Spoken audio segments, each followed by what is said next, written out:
Gagawin ko naman ngayon ay magpapalit po ako ng bagong battery. Ito po yung bagong battery.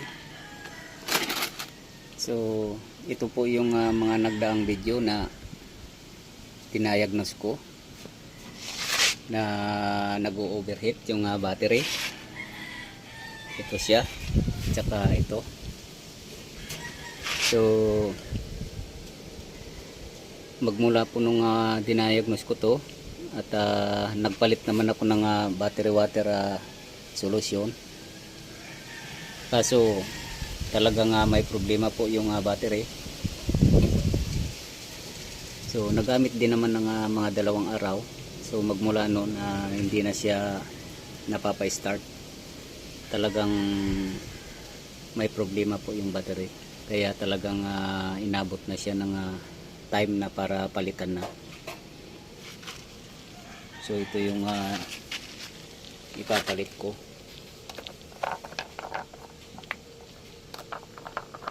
Bagong bago sila. Hindi tubig lang po to, hindi siya maintenance free na battery.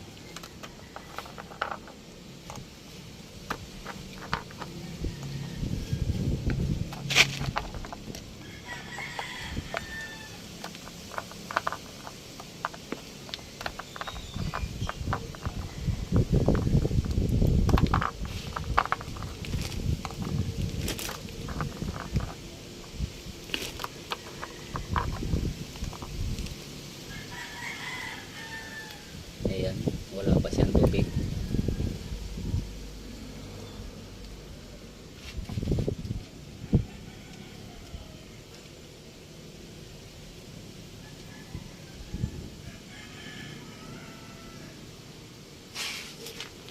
So ayan yung ilalagay ko. So yung size ng battery is 6SM or N100L or E41L.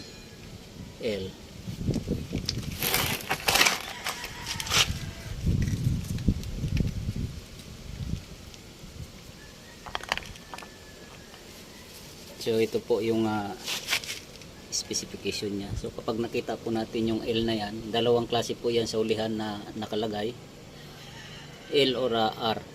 So kapag L po yung nakalagay sa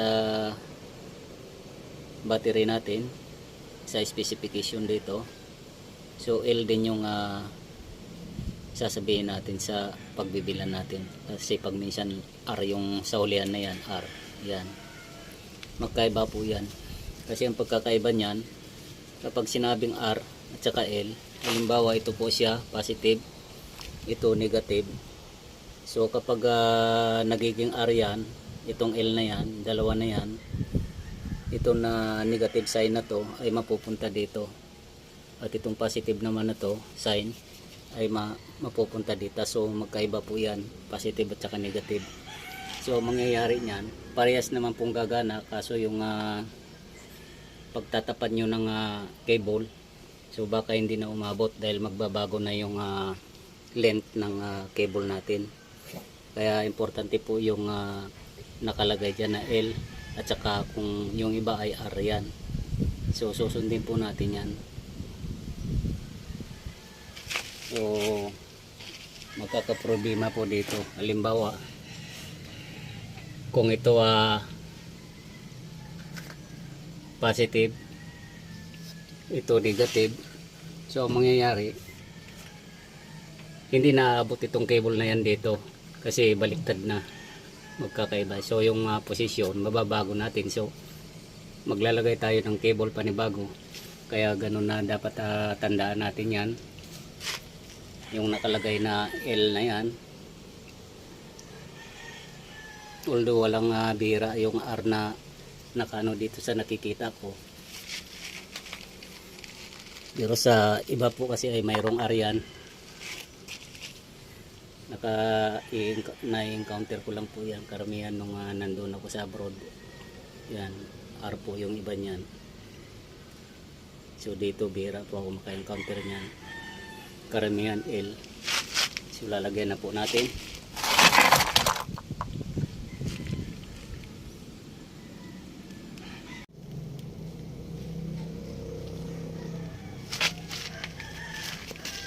So ito na po, nalagyan na siya.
So ito na po, nailagay na siya.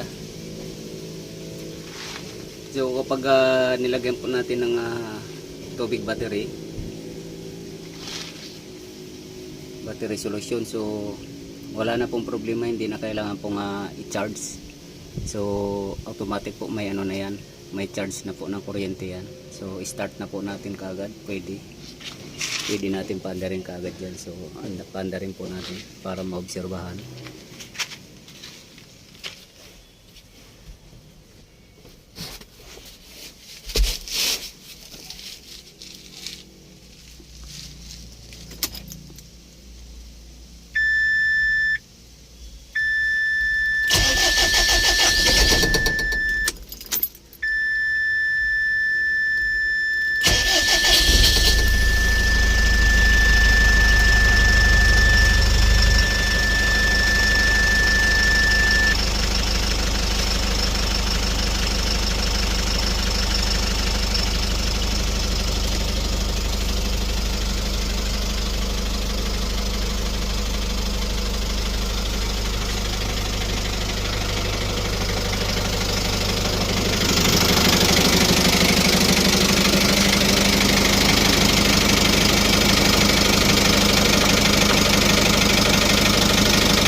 So okay na po siya. Hindi katulad po nung mga nagdaan.